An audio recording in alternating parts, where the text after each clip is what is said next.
जो पाय सरकला की डायरेक्ट खाली.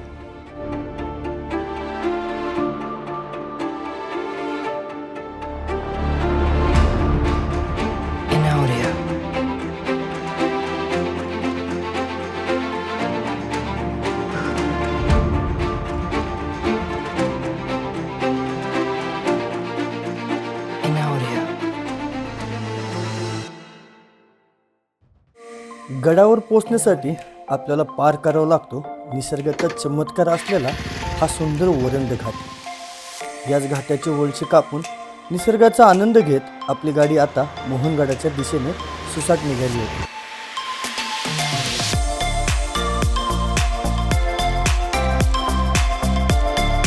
घाटातून डाव्या बाजूला वळल्यानंतर थोडंसं पुढे आल्यावर आपल्याला लागतो हा मार्गदर्शक बोर्ड. मित्रांनो, येथून पुढचा रस्ता अजिबात सोपा नाही. प्रचंड कच्चा आणि निसरडा रस्ता. जर तुमची गाडी व्यवस्थित नसेल तर इथं गाडी चालवणं खूप जिकरीचं होऊ शकतं. त्यामुळे इथे गाडी काळजीपूर्वक चालवावी लागते.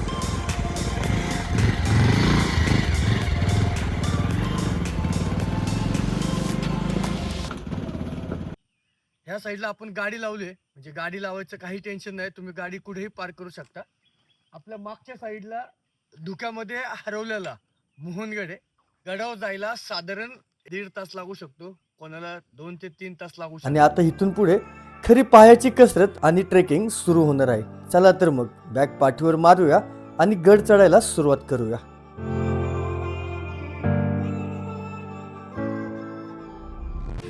तर मित्रांनो, जर तुम्ही कधी मोहनगड या किल्ल्याला भेट देण्यासाठी येणार असेल तर हा ट्रेक सोलो करू नका, कारण पूर्ण शांतता आहे. आणि जर माझ्या मागं आजूबाजूला तुम्ही बघितलं तर पूर्ण असं जंगल टाईपच आहे. शक्यतो एखाद्या मित्राला तरी घेऊन या. वरंदा घाटाच्या कुशीत वसलेल्या मोहनगडाच्या दिशेने आमचा प्रवास सुरू झाला होता. सकाळची थंड हवा आणि आजूबाजूला पसरलेला निसर्ग आणि समोर दिसणारा सह्याद्री यामुळे ट्रेकची सुरुवातच खास झाली होती. पुढे हा गड आमच्यासाठी काय अनुभव घेऊन येणार होता याची उत्सुकता मनामध्ये होती.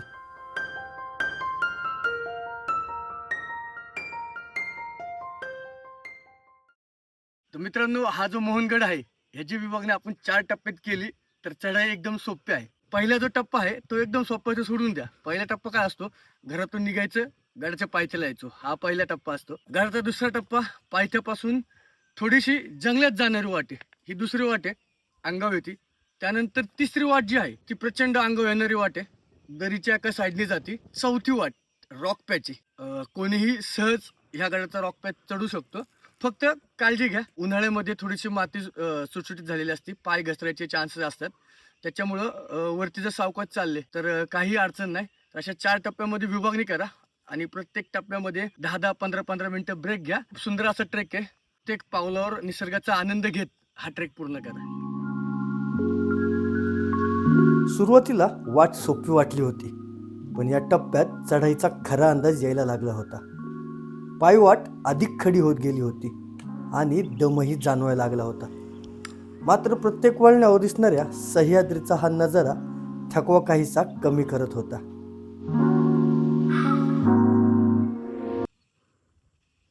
तर मित्रांनो, सकाळपासून ढग येत होतं, ढग जात होतं, ऊन सावल्यांचा खेळ चालू होता. आता शेड तापले ते हितच आहे, पण काय नाही, एवढंच राहिले. हा पॅच कवर केला तर आपण गडावर का आलोय हे तुम्हाला दाखवणार आहे मी.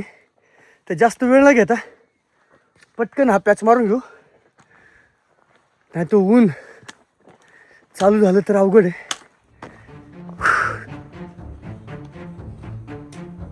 ट्रेकचा हा टप्पा दिसायला जितका सुंदर होता तितकाच काळजी घेण्यासारखा सुद्धा होता. एका बाजूला खोल दरी आणि दुसऱ्या बाजूला कातळ. इथं प्रत्येक पाऊल जपून टाकावं लागत होतं. पण आता गडाचा माथा अगदी समोर दिसत होता. खाली नजर टाकली की दरीची खोली जाणवत होती. त्यामुळे धाकधुकही होत होती आणि उत्सुकता. इथून जो पाय सरकला घसरला की डायरेक्ट खाली.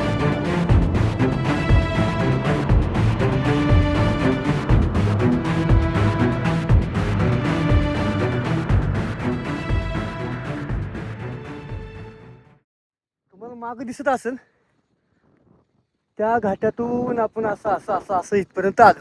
म्हणजे आता आपण गडाच्या माथ्यावर प्रवेश केला आणि पहिलाच बोर्ड लागतो इथं पाण्याचं टाकं आहे. ते खालच्या साईडला पाण्याचं टाकं आहे आणि मागच्या साईडला एक मंदिर आहे. तर पहिलं आपण पाण्याचं टाकं बघू.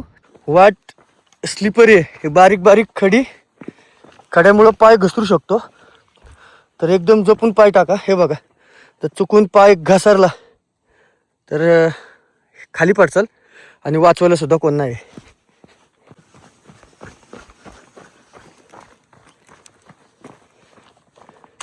तर असं हे पाण्याचं टाकं आपल्याला इथं बघायला मिळतं. त्यानंतर तिथं जर बघितलं, तिथे एक पाण्याचं टाकं आहे, पण पायवाट थोडीशी घसरडी आहे, त्याच्यामुळं मी काय तिथं जात नाही. पण अशी 2 पाण्याची टाकी आहे आणि आपण आल्या वाटेने परत वरती जाऊ आणि वरती जाऊन देवीचं दर्शन घेऊ.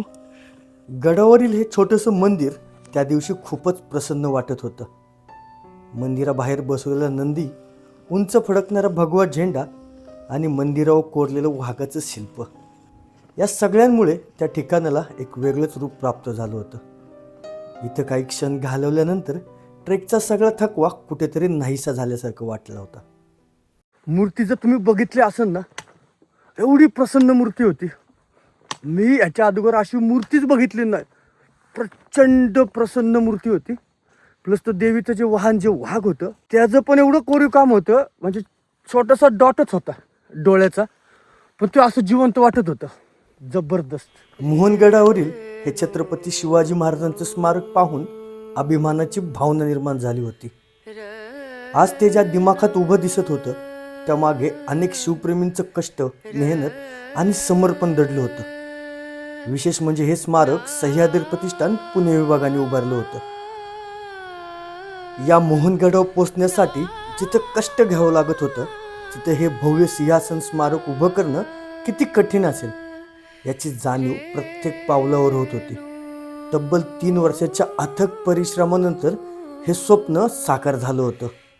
सह्याद्री प्रतिष्ठानच्या दुर्ग सेवकांच्या श्रमाचं आणि निष्ठेचं हे जिवंत प्रतीक आज गडावर दिमाखात उभं आहे.